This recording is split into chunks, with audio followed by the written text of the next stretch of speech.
Assalamualaikum warahmatullahi wabarakatuh. Waalaikumsalam. Alhamdulillah. Alhamdulillahilladzi arsala rasulahu bil huda wa dinil haqq liyuzhirahu 'ala dini kullihi wa kafa billahi syahida. Asyhadu an la ilaha illallah wahdahu la syarikalah wa asyhadu anna Muhammadan abduhu wa rasuluh sallallahu alaihi wasallam la nabiyya ba'dah amma ba'du. Qala rabbi shrah li sadri wa yassir li amri wahlul 'uqdatam min lisani yafqahu qawli. Bapak-bapak, ibu-ibu, kaum muslimin dan muslimat jamaah subuh Nurul Jihad yang dimuliakan Allah Subhanahu wa taala. Puji serta syukur kita ucapkan kehadiran Allah Subhanahu wa taala yang berikan kita limpahan nikmat dan karunia-Nya sehingga kita masih Allah berikan kesehatan, kemudian kekuatan, sehingga dengan kekuatan dan kesehatan yang Allah berikan masih kuat secara fisik awak melaksanakan sholat dan puasa dan ibadah-ibadah lain. Karena sholat, puasa itu termasuk ibadah badani, ibadah badan atau ibadah jasmani, jadi tubuh. Salam dan salam terkirimkan kepada arwah junjungan kita Nabi besar Mustafa Muhammad sallallahu alaihi wasallam, yang beliau membawa manusia dengan dakwah Islam dari dulu disebut dengan zaman jahiliyah, dibawa atau dirubah zamannya, peradabannya dengan peradaban Islamnya seperti kita rasakan sampai kini. Awak beragama Islam, awak mengerti dengan rangkaian ibadah itu tentu dari Nabi Muhammad sallallahu alaihi wasallam. Meskipun awak nak selobok je Nabi Muhammad, tetapi para ulama sebagai pewaris Nabi yang mengajarkan kepada kita. Jadi maka kita selalu berdoa semoga salawat dan salam disampaikan kepada arwah junjungan besar Mustafa Muhammad sallallahu alaihi wasallam. Bela pagi kini kita ulang puluh balik kajian awak, lanjut kajian tafsir surah Ali Imran. Kini lah masuk di ayat 68. A'udzu billahi minasyaitonir rajim. Bismillahirrahmanirrahim.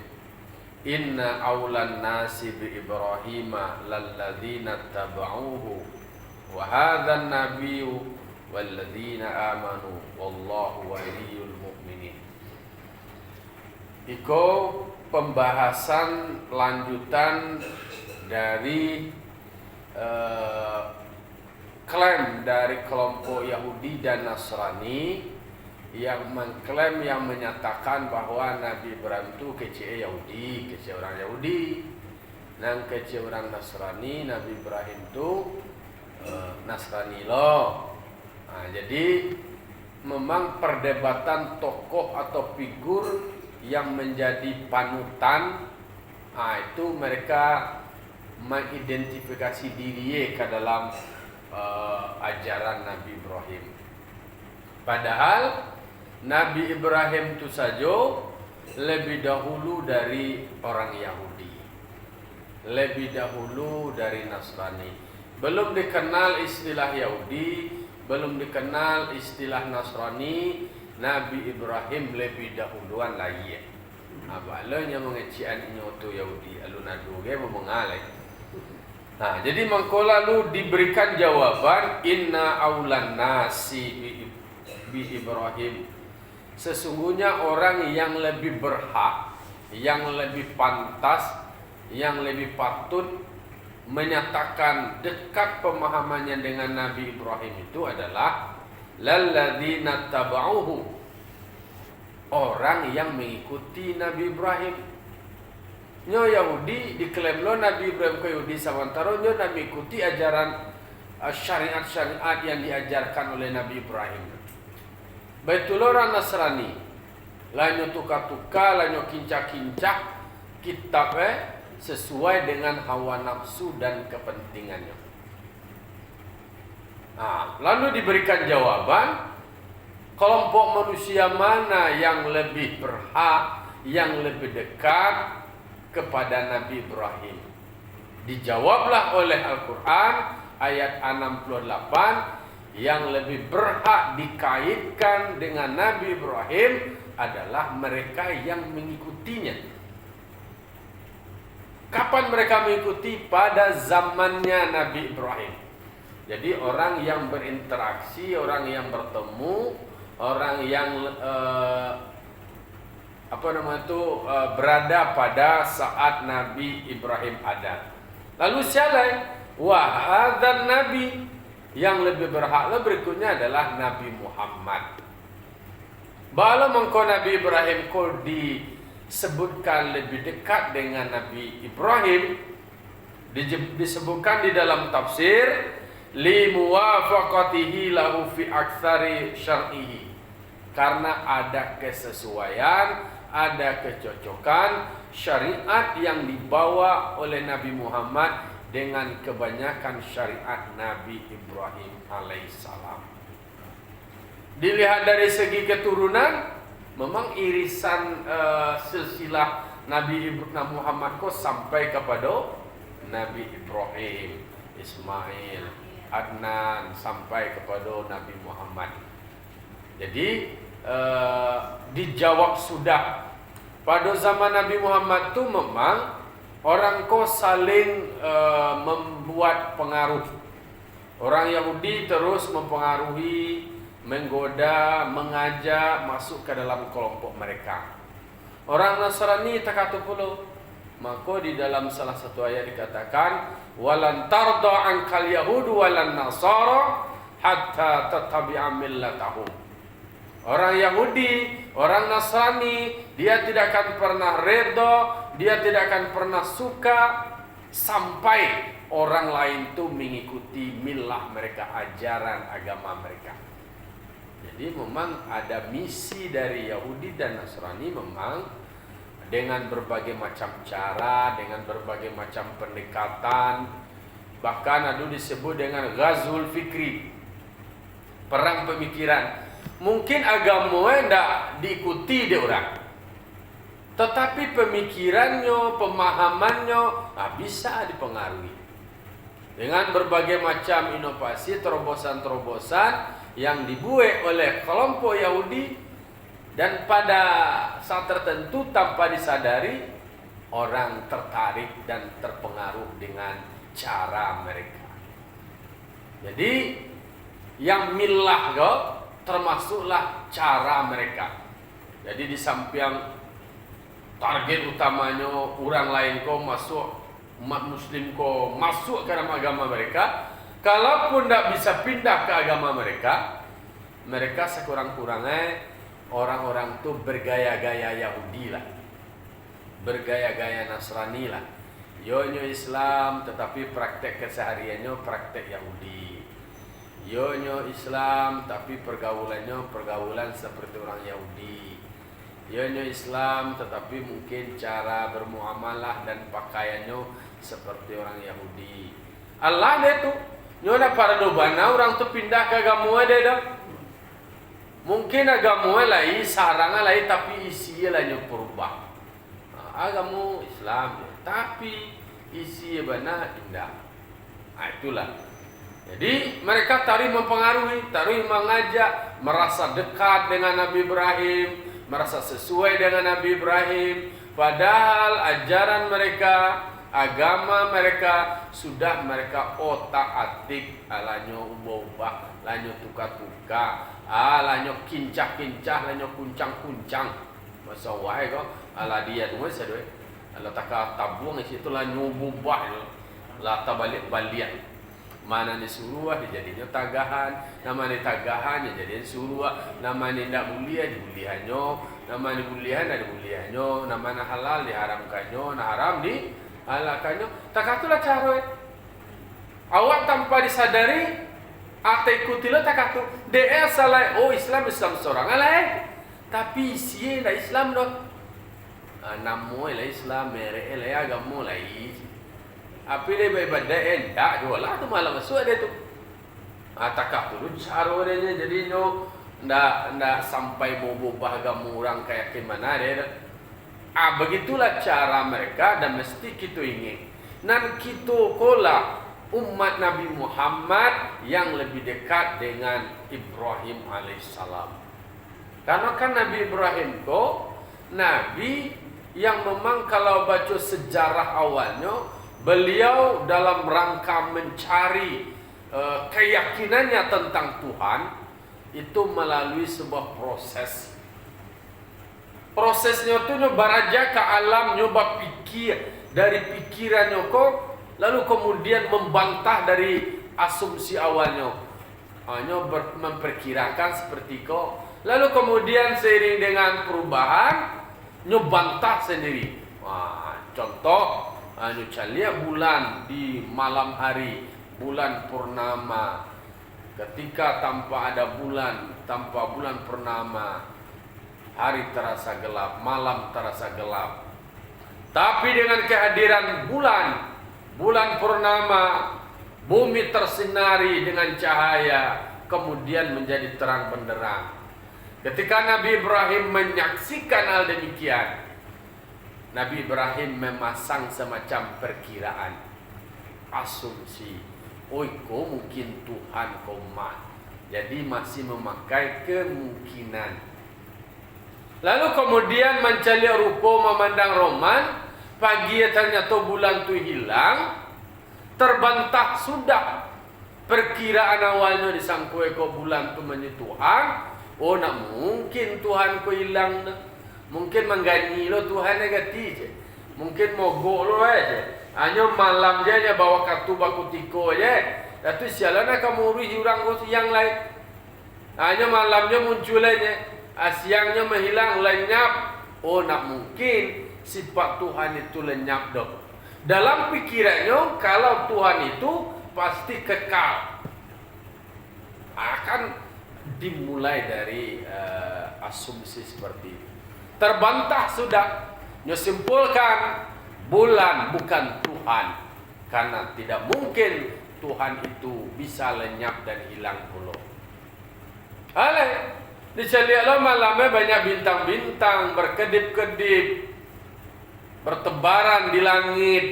Nyo caliak kateh, nyo etong-etong manusia. Kiro-kiro, apakah nam bintang ko Tuhan gati, abaswawa gati perkiraannya. Mungkin dek karenanya banyak, mungkin bintang kok sebanyak orang lo kok ndak. Sehingga cie bintang, cie lo orang cie Tuhan, cie lo makhluk pikirannya pertama. Akhirnya pemikiran itu, dugaan seperti itu terbantahkan dan tertolak sudah. Karena seiring dengan perjalanan waktu, kalaulah siang hari, lihat aja bintang tu lain. Hilang lo bintang ko, lenyap lo tu balik. Dia simpulkan, oh nak mungkin memang ganyi-ganyi gaya, melilang gaya, mogok-mogok lo Kalau mogok kau bawa aja dia, atau mogok lo awak kau nak dia gini malam kau nak gini siang kau. Kalau awak manusia kau kan pakai mood awak. Tuhan adalah bukan mood tak bisa disamuan. Laisa kamitslihi syai'un, tak bisa diumpamakan seperti sesuatu apapun. Mukhalafatuhu lil hawadisi, jadi berbeda dengan yang baru atau makhluk. Begitu seterusnya sampai kepada matahari yang bersinar di siang hari, menyinari bumi, memancarkan cahaya yang luar biasa, besar dan dahsyat. Mungkin kau nak bilang gadang, mungkin kau Tuhan. Mungkin, lalu kemudian lah maghrib hari lihat 2 jam matahari galai. Jadi bawa katu bakatiko ba musim-musim Hilang kalau lah gurub matahari, lah datang maghrib, tenggelam matahari. Dia pergi di dalam tempat persembunyiannya. Atau bagi kira makhluk lain. Siapa kamu ruih lain? Orang mungkin kau. Nah, dari dugaan-dugaan itu kemudian tertolak sudah asumsi-asumsi seperti itu. Kalau begitu tidak mungkin kok makhluk rumah. Tuhan tetap maha agung, Tuhan maha kuasa, tidak ada yang menciptakan alam semesta kecuali Tuhan. Jadi mangkoe di dalam tauhid ada disebut dengan tauhid rububiyah. Apa? Tauhid rububiyah. Bahan tauhid rububiyah, tauhid yang meyakini bahwa Allah itu Maha Esa dan Allah sebagai pencipta, Allah sebagai pengatur, Allah yang menghidupkan, Allah yang mematikan. Jadi duduk final terhadap kekuasaan Allah tu. Maka tauhid awak tu namanya tauhid rububiyah. Yakin awak siapa menciptakan Allah, siapa yang mengatur Allah. Apa kok ada campur tangan yang lain? Tidak. Kamu agak balimo lo orang tukang menciptakan, indah. Hanya Allah Subhanahu wa Ta'ala. Beda dengan tauhid uluhiyah. Tauhid uluhiyah itu meyakini dalam diri awak bahwa hanya Allah semata-mata yang disembah. Jadi dalam awak salat nan wainge karena Allah Subhanahu wa Ta'ala. Berpuasa awak karena Allah Subhanahu wa Ta'ala. Nak do puasa karena dia menantu do. Nak do puasa karena mentua do. Awak menantu pulang kini nyo puasa do lah. Do. Karena di dalam salat inna salati wa nusuki wa mahyaya wa mamati lillahi rabbil alamin. Tak kata pula puasa awak nawaitu sawma wadin an adai fardhi syahri ramadana hadhi sanati fardan alayya lillahi ta'ala. Jadi tetap lillahi ta'ala. Jadi semuanya ada pengkhususan. Ubudiyah awak, ibadah awak itu adalah kepada Allah Subhanahu wa Ta'ala. Pengabdian awak, penghambaan awak kepada Allah. Nah, do mai ibadah awak kepada tonggak je. Oh tu batu Ka'bah tu bama ada orang tu lina patung lo tau Ka'bah tu. Lina berhala lo Ka'bah kan ada orang bertanya mah. Indah itu hanya sebagai titik sentral yang dijadikan tempat kemana kita menghadap. Itu arah sehingga satu dengan wabil Ka'bati kiblatan. Jadi Ka'bah itu dijadikan sebagai kiblat, tempat umat menghadap. Oh memang di situ Tuhan duduk. Enggak berduduk-duduk bala Tuhan. Itu bakal madadok lo wasinan. Di situ tempat bersatunya arah umat Islam. Masa kubu sampai kotak itu dijadikan sebagai tampe menghadap. Itu sejarahnya sejarah Nabi Ibrahim alaihissalam. Yuk. Siapa pertama kali yang mendirikan Ka'bah? Jadi sebenarnya kalau Ka'bah itu kan didirikan oleh Nabi Ibrahim periode. Kalau arahnya itu sejak dulu di Baitul Ma'mur, ketika Nabi Adam alaihissalam itu kalau soal tawaf itu, Nabi Adam dan malaikat itu mereka juga tawaf namanya di Baitul Ma'mur. Kalau sampai di bawahnya itu adalah dekat Ka'bah itu arah itu. Nah, jadi dengan Ka'bah itu lanjutan terkait dengan ibadat tawaf itu dilanjutkan oleh Nabi Ibrahim, di mana Nabi Adam alaihissalam beliau kan juga tawafnya di posisi kini itu. Jadi kalau membaca sejarahnya, kalau pembuatan bentuk kubus 4 kini tentulah ada semacam pengembangan. Tetapi Nabi Adam alaihissalam di dalam sejarah beliau juga tawaf sama seperti dengan Siti Hawa. Tawaf tuh berkeliling, tapi model syariat yang diajarkan 7 kali putaran itu dimulai dari Nabi Ibrahim. Lalu kemudian dilanjutkan dengan Nabi Muhammad. Maka dikatakan Nabi Muhammad itulah yang lebih dekat dengan Nabi Ibrahim alaihissalam. Itu jadi di dalam Al-Quran Kiniko itu jawabannya. Inna awlan nasi bi Ibrahima lalladzina taba'uhu wa hadzan nabi. Jadi yang lebih dekat dengan Nabi Ibrahim itu pertama adalah pengikut di periodenya, semasanya. Lalu kemudian yang kedua adalah Nabi Muhammad, karena ada kesesuaian, kecocokan ajaran Nabi Muhammad dengan kebanyakan syariat Nabi Ibrahim. Jadi persoalan rangkaian ibadah haji itu kan lebih banyak kepada napak tilas terkait dengan apa yang dilakukan oleh Nabi Ibrahim alaihissalam. Lalu siapa? Walladzina amanu, dan orang-orang yang beriman dari umat Nabi Muhammad.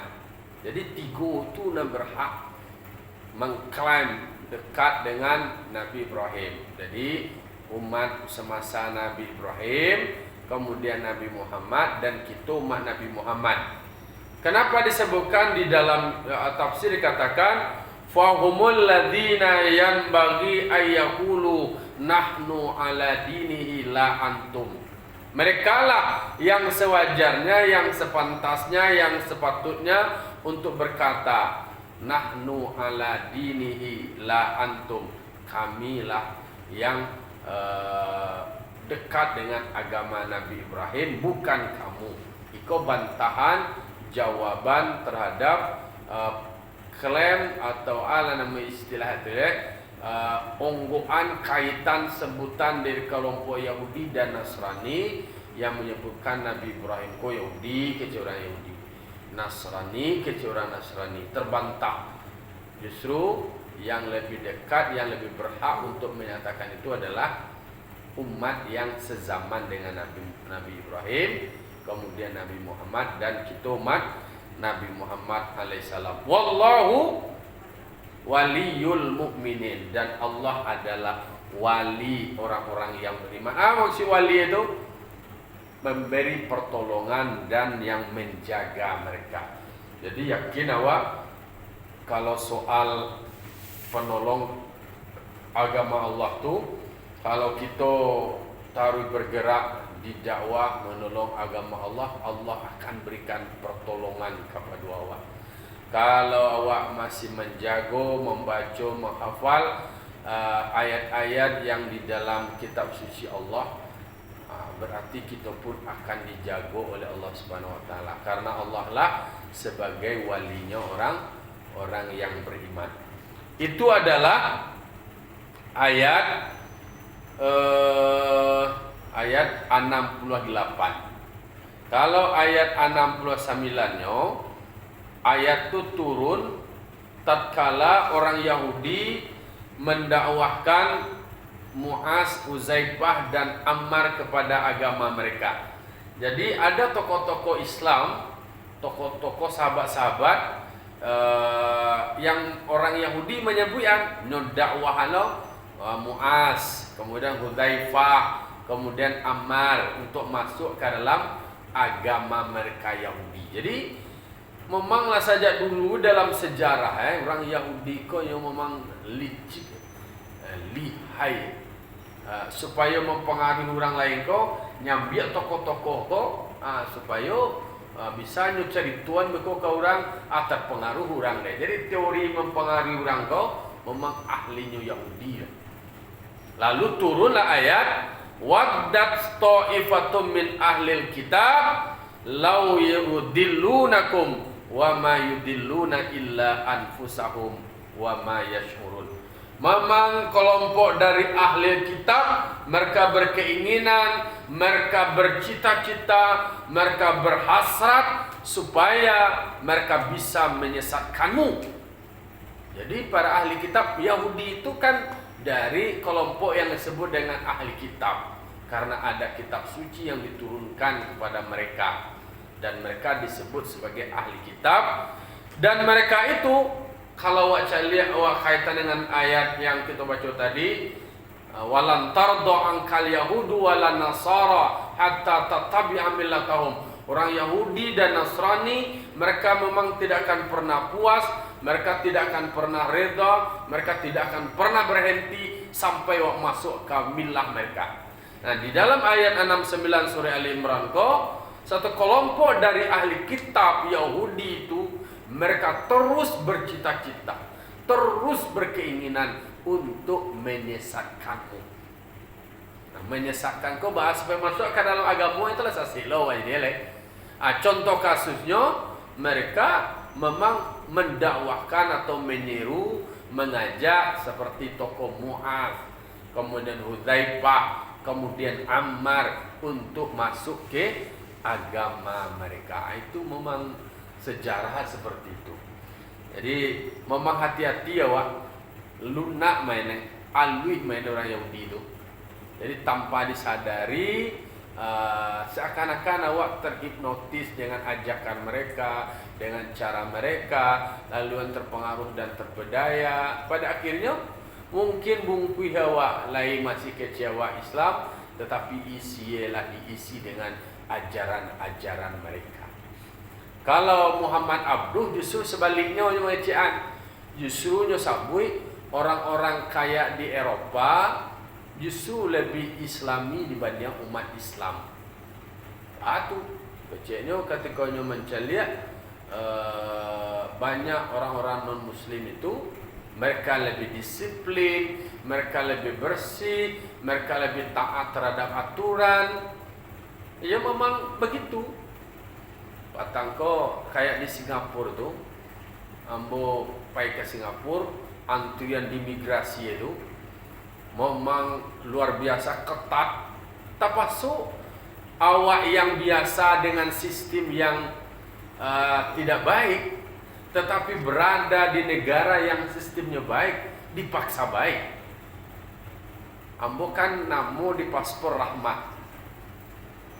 Kemudian pernah di paspor dek baru beli umroh disebutkan nama Rahmat Zamwir Kalibut, nama ayah dan nama kakek, karena nama cie suku kata.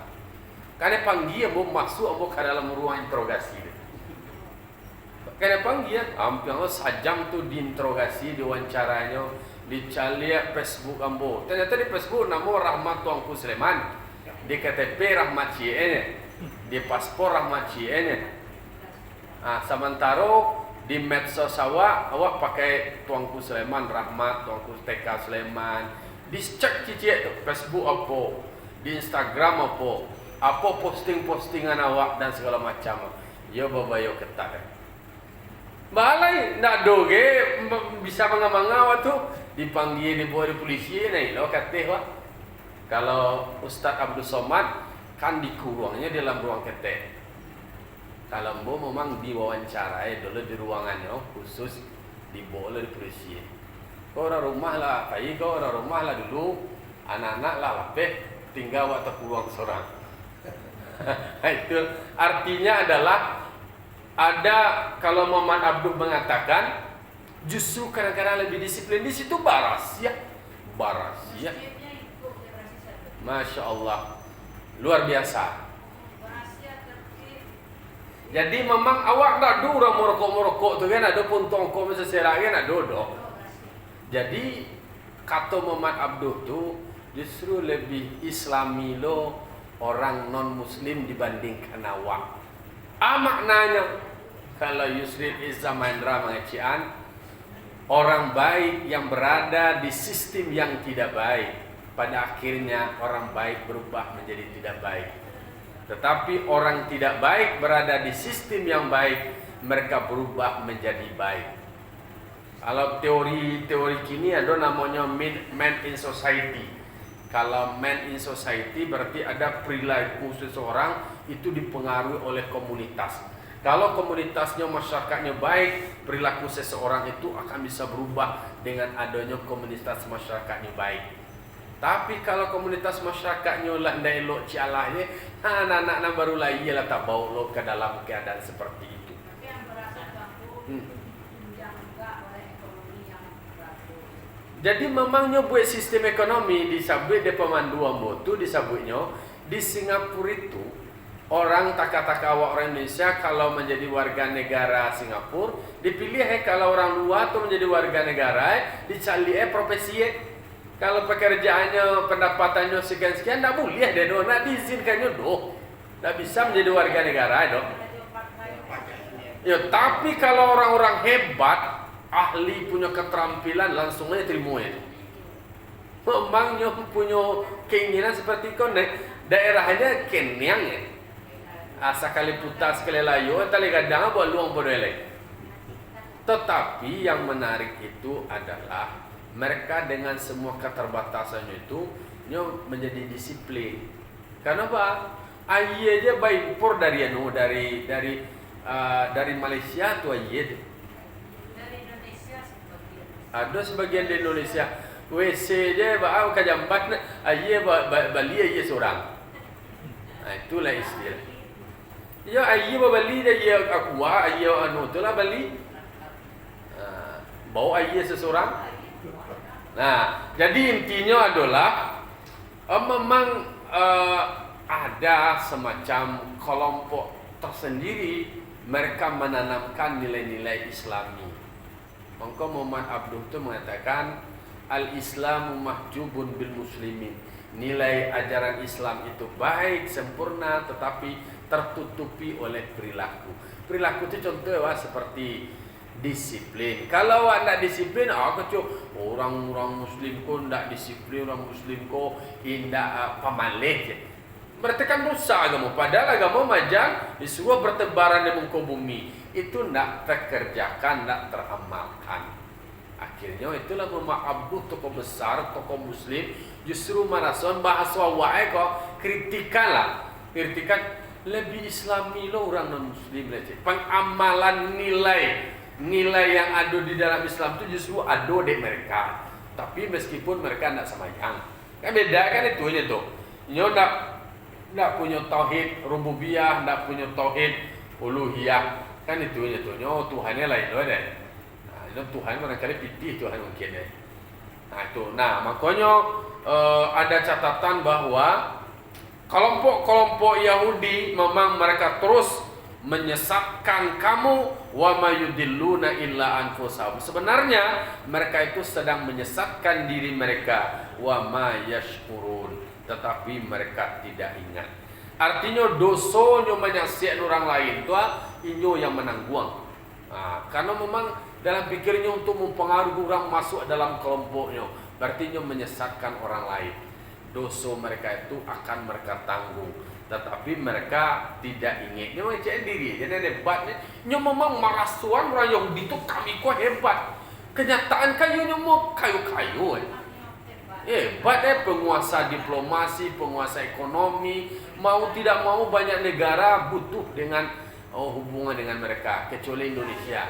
Indonesia yang tidak mau bekerja sama dengan Israel karena di dalam undang-undang kita penjajahan di atas bumi ini harus dihapuskan. Jadi makanya negara manapun yang terus melakukan penjajahan termasuk menjajah Palestina, maka Indonesia tidak mau berkompromi dengan itu. Itulah kira-kira. Jadi memang hati-hati.